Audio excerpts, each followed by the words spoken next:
Since you know what's going to happen when you die, you know what God says is going to happen, not what people think is going to happen, but you know what God says is going to happen. You know about heaven, you know about hell, you know what God thinks about this, you know what God thinks about that. That puts you light years ahead of everything and everyone. Why is that?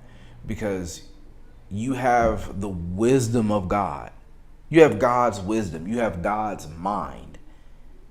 If you're reading God's word, you know what God says is going to happen. You have God's mind on that certain subject.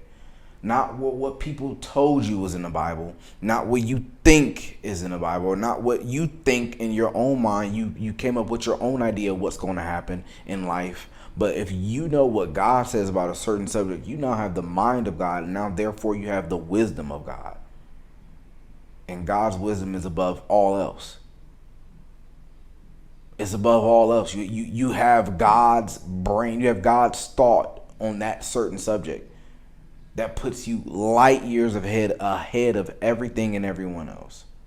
No, it's not a competition to be in with everyone else, but at least you're not walking around in this life wasting time believing foolishness. You're not wasting time. You know what God says about that certain subject. And you don't have to wonder in this life, oh, should I go left? Should I go right? You already know what God says. Do what God says.